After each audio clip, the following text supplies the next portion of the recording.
Hello बच्चों, तो चलिए इस प्रश्न को पढ़ते हैं। 10 मीटर भुजा वाले घनीय भवन A B C D P Q R S में जी दीवार बी सी आर क्यू का केंद्र तथा टी भुजा ए बी का मध्य बिंदु है, तब जी का टी पर उन्नयन कोण है। तो यहाँ पर देखो, हमें चारों विकल्पों में से सही विकल्प का चयन करना है। तो प्रश्न में आगे बढ़ने से पहले इस प्रश्न से संबंधित जो मुख्य उदाहरण है उसकी हम चर्चा कर लेते हैं। तो देखो, मुख्य उदाहरण क्या हो जाएगी। किसी भी समकोण त्रिभुज में हम जानते हैं साइन थीटा क्या होता है, लंब और कर्ण का अनुपात, यानी कि लंब बट्टा कर्ण लिख सकते हैं। ठीक है। तो अब देखो, यहाँ पे हमने क्या किया है, सवाल में जिस हिसाब से हमें बताया हुआ है कि A B C D P Q R S एक घनीय भवन है, तो हमने बना लिया एक घनीय भवन। ठीक है। और जो टी है वो ए बी का क्या है, मध्य बिंदु है। ठीक है।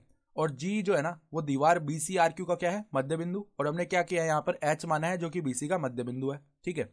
तो पहले तो हम क्या कर रहे हैं, देखो पहले हम ये त्रिभुज ले रहे हैं, त्रिभुज टी बी एच में, त्रिभुज टी बी एच में देख सकते हैं। तो यहाँ पर ये जो कोण होगा ना, देखो कौन सा वाला कोण, ये कोण टी बी एच जो है ना, ये 90 डिग्री का कोण आएगा। तो अगर ये 90 डिग्री का कोण है तो यहाँ पर पाइथागोरस प्रमेय से हम क्या बोल सकते हैं कि कर्ण का जो स्क्वायर है ना, यानी टी एच होगा कर्ण, तो टी एच का स्क्वायर बराबर में आधार का स्क्वायर प्लस में लंब का स्क्वायर, यानी टी बी का स्क्वायर प्लस में क्या आ जाएगा, बी एच का स्क्वायर। सही है। तो अब देखो, जो टी है ना वो ए बी का मध्य बिंदु है। इसका मतलब क्या हो गया कि ए बी की पूरी लंबाई 10 मीटर है, तो टी बी कितना आ जाएगा, 5 मीटर। ठीक है। तो 5 का स्क्वायर प्लस में देखो बी एच कितना आ जाएगा, एच जो है ना बीसी का मध्य बिंदु है, और बीसी की पूरी लंबाई है 10 मीटर, तो ये भी 5 का स्क्वायर, तो 25 प्लस 25 यानी कि 50। ठीक है। तो अगर हम टी एच का मान लिखेंगे ना, तो केवल प्लस का मान ही लेंगे, क्योंकि यहाँ पर दूरी है तो ये माइनस में तो आ नहीं सकती, तो वर्गमूल में केवल क्या आ जाएगा, 50। सही है। इतना मीटर आ जाएगी टी एच की लंबाई। सही है। तो अब देखो हम कौन सा त्रिभुज ले रहे हैं, त्रिभुज, अब हम त्रिभुज ले रहे हैं जी टी एच में। त्रिभुज जी टी एच में हम देख पा रहे हैं कौन सा कोण, यहाँ पर हम देख पा रहे हैं कि जो कोण जी एच टी है ना, ये 90 डिग्री के बराबर है। कोण जी एच टी बराबर में 90 डिग्री, तो यहाँ भी पाइथागोरस प्रमेय लगाएंगे। तो इसका मतलब क्या हो गया कि जी टी का स्क्वायर जो है ना, जी टी का स्क्वायर बराबर में क्या आएगा, जी एच का स्क्वायर, बराबर में देखो जी एच का स्क्वायर आएगा, प्लस में देखो क्या आएगा, प्लस में हमारे पास आएगा टी एच का स्क्वायर। तो अब देखो जी टी का स्क्वायर बराबर में देखो जी एच का स्क्वायर, जी क्या है, इस दीवार बी सी आर क्यू का मध्य बिंदु है।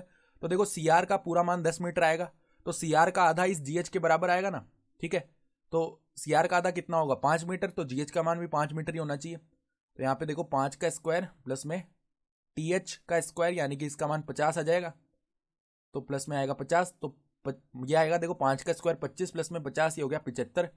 यानी जी टी का जो मान है ना वो आ जाएगा हमारा वर्गमूल 75 को कैसे लिख सकते हैं हम, 5 और वर्गमूल में 3 लिख सकते हैं ना। इतना मीटर आ गया।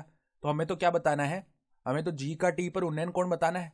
तो अब देखो हम क्या करते हैं, इस त्रिभुज जी टी एच में अगर हम साइन थीटा का मान लिखेंगे, तो साइन थीटा क्या होगा, लंब बट्टा कर्ण। तो लंब तो हमारा हो जाएगा देखो जी एच, बट्टा में देखो कर्ण हो जाएगा जी टी।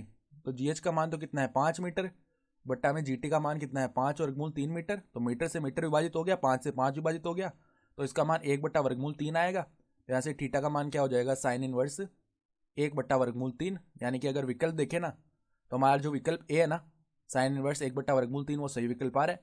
तो आशा करता हूँ कि आपको ये प्रश्न समझ में आया होगा। धन्यवाद।